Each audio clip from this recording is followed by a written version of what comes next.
050 620 2051 Bina Savxozda ucuz qiymətlerde kapılar, pencereler, fortuşkalar 20 manattan başlayır, təzədəmiz.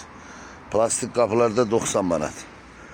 Panellə açarlı, zamoklu, ara kəsməli 90 manata. Demir sef kapılarda bir ədədi 150 manata. Bütün rayonlara da çatdırılma var, endirimli qiymətlərlə. Nömrə ilə əlaqə saxlayın, zəhmət olmasa 070 050 620 2051 Bina Savxoz, Bina Univermağın yanında. Bu pəncərə 85 manatdır, birin 1.40'a. Qoşa şüşə təzə. Plastik kapılar 160 manat. Kareşli kapılar, rəngli kapılar. Bu qoşa açılan kapıdır. Biri 20 enidir, 210 hündürüdür. 180 manata bir ədədi. Ayrı ölçülerde zakas edə bilərsiniz. Bu pəncərə 1.40 1.50 120 manat. Bu pəncərə 1.20'nin 1.50'ya 100 manata. 1.20'nin 1.60'a 110 manata. Dediğim gibi bütün rayonlara çatdırılma ödənişli var. 1.20 1.40 100 manata. Birin 1.40'a 85 manata bir ədədi. Renkli qoşa açılan kapı da var. İstediğiniz kadar var. 1.20 1.30 100 manat. Birin 1.50'ya 90 manata. Nömrə ilə əlaqə saxlayın, zəhmət olmasa. Burada var 1.50'nin 1.60'a 150 manata. 1.80'ın 1.50'ya. 1.80'ın 1.50'ya neçə deyil mi? 170 manat. 160'a da bunu vermək olar. 1.20 1.60 bir ədədin qiyməti 110 manat.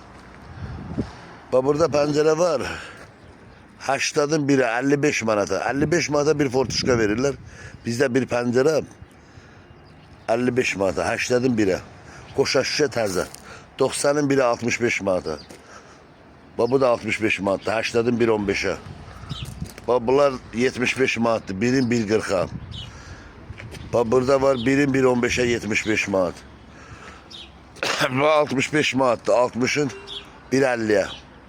Bir ədədi 65 manat. 1.40'ın 1.40'a. Bir ədəd pəncərə 120 manat. 1.40 1.60 130 manata bir ədədi. Burada 1.50 1.50 var. 140 manata 1.50 1.50. Dediğim kimi var yine fortuşkalarda endirimli qiymətlərlə 20 manattan başlayır. Her ölçüde varımızdır. Şüşəli kapılarda var 90 manatdır. Şüşəli kapılar bağışlayın 100 manatdır bir dənəsi. Şüşəli kapılar bir dənə fərqlidir 100 manat. Burada da bu paneller olan kapılarda 90 manata. Bina Savxozda istediğiniz kadar var. Her ölçüde nömrə ilə əlaqə saxlayın. YouTube kanalından izleyenler abone olmanız vacibdir. Abone olarsınız. TikTok'tan da kırmızı plus işaretinin üstünden vurarsınız. İzlediğiniz için teşekkür ederim. Çok sağ olun. Bu demir sef kapıları bir de göstereyim size. Bu nazik kapılar da ama qaşaydı. Çölün apşıpkası da vurulub. 150 manata. Açarlı, zamoklu üstünde. Eğer kim gələ bilmirsə zəng eləyir. Nömrəmizlə əlaqə saxlayır. Onu da göndəririk. Taksilərlə pulunuzu siz ödüyorsunuz.